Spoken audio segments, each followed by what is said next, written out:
हे प्रभु, क्षमा करें, आज भोग में इतना विलंब हो गया। गुड़ का भोग लगाया आपको और ग्रहण किया गुणेश ने। चिंता मत करो तृप्ति, तुम्हें तो और भी स्वादिष्ट गुड़ मिलेगा।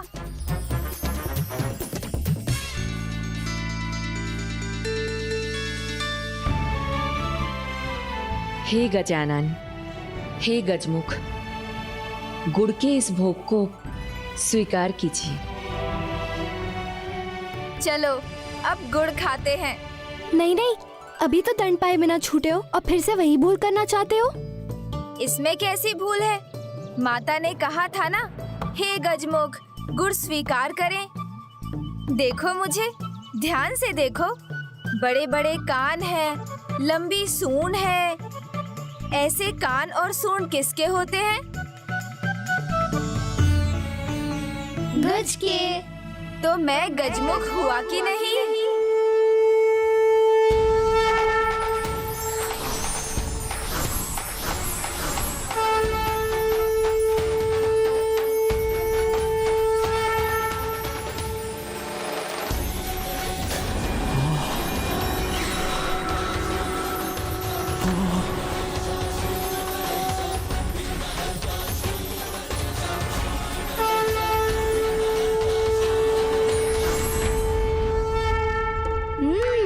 बात तो सही है। गजानन गजमुख, जिसका मुंह गज जैसा हो। तुम्हारा मुख तो गज जैसा ही है। हाँ, तुम तो गजमुख हो। अब तो मानते हो कि माता ने ये भोग मुझे ही चढ़ाया है।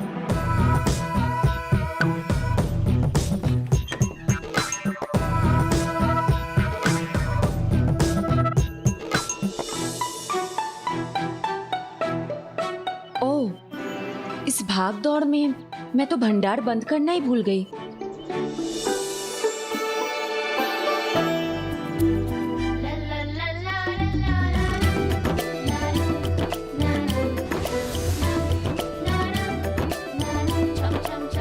लो खाओ, तुम सब खाओ।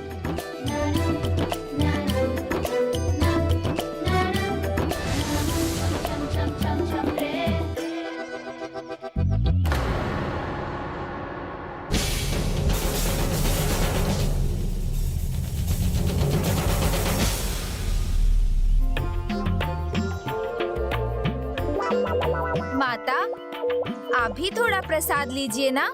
नहीं नहीं नहीं गुणेश, अब मैं तुम्हारी इस मीठी मीठी बातों में नहीं आने वाली हूँ। जो कुछ भी समझाना था ना, समझा चुकी हूँ। अब तो आपको दंड मिलेगा। गुणेश, माता की ममता का कोई ऐसे लाभ उठाता है भला? वहाँ माता पार्वती आपके लिए सभी प्रकार के पकवान, खीर, चूरमा, लड्डू आदि बना रही है। आप है कि आपका ये नटखट स्वभाव समाप्त ही नहीं होता। माता। नहीं गुणेश, मुझे आप कुछ नहीं समझना। चलो, माता पार्वती समझाएंगी आपको। धैर्य का फल मीठा तो होता है कुशलासुर। मिल गया उपाय। ढेरों पकवान बन रहे हैं ना, अब त्रिलोकनाथ सिंधु का आदेश अवश्य पूरा होगा। बस मैं खीर के ऊपर मेवा और डाल दूं, मेरे पुत्र को बहुत भाएगा। उंगलियां चाट चाट कर खाएगा। माता, माता, माता बाहर आइए। माता, आप रसोई में भोजन पका रही है और बाहर आपके पुत्र आश्रम को सर पर उठा रहे हैं।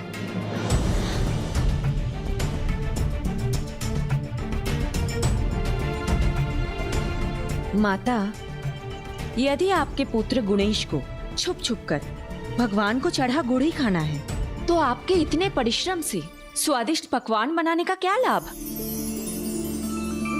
माता, गुणेश स्वादिष्ट पकवान के नहीं, दंड के अधिकारी है। अपने नटखट स्वभाव से पूरे आश्रम को उथल पुथल कर दिया है और इससे सीख दूसरे बालक भी उत्पात मचाने लगे हैं। इनका ध्यान बटा, कुशलासुर का मार्ग खुला। अब चोट नहीं, प्रहार करने का समय है। माता, आप ही बताइए, यदि गुणेश ऐसे ही रहे तो बुराई की मिट्टी में लिपटे हुए सिंधु से हमें मुक्ति कैसे दिलाएंगे? माता मुझे तो कुछ कहने दीजिए। हाँ हाँ कहिए ना, बताइए माता पार्वती को कैसे आपको रंगे हाथों पकड़ा था मैंने, बताइए। देवी अहिल्या, आपने गुणेश की भूलों को उजागर कर एक माता का धर्म निभाया है, किंतु एक संतान की भूल को सुधारना अभिभावक का ही कार्य है।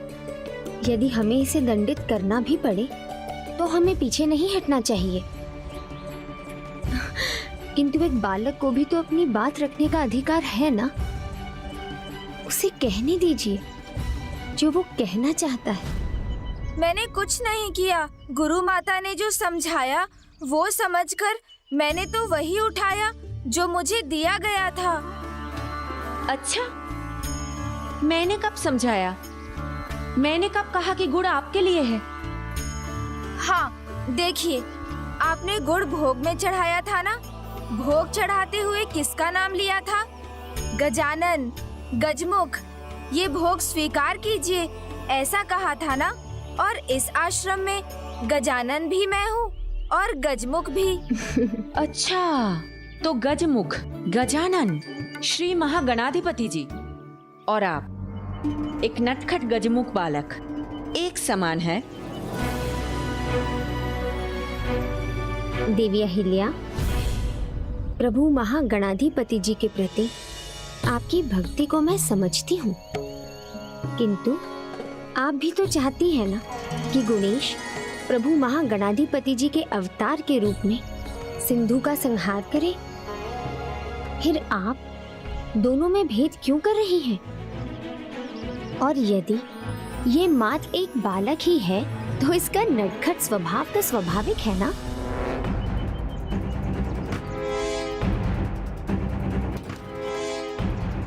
ये दबे पांव रसोई के भीतर कौन गया?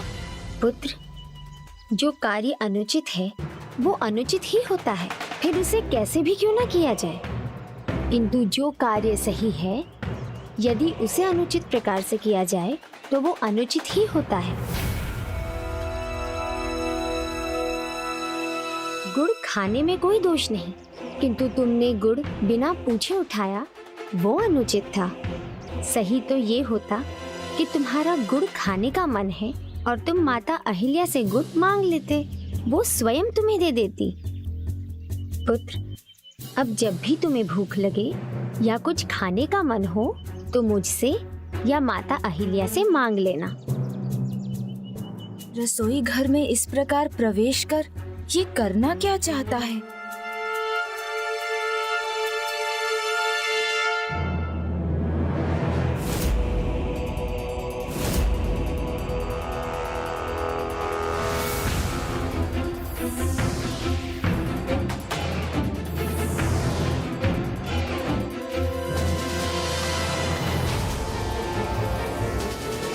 बादसुर का वध कर गुणेश ने जो अनुचित किया है उसे मैं सही करूंगा।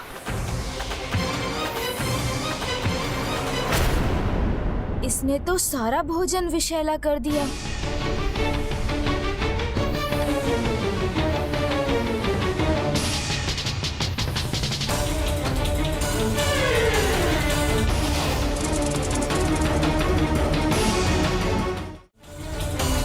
पुत्र, तुम्हारा ध्यान कहाँ है?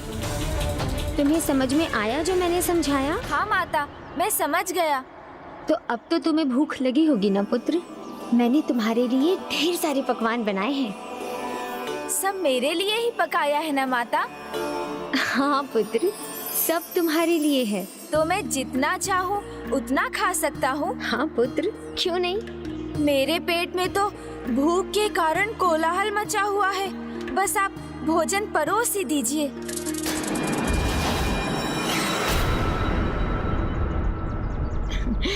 देवी अहिल्या, आप सभी को बुला लीजिए, मैं भोजन पात्र लेकर आती हूँ।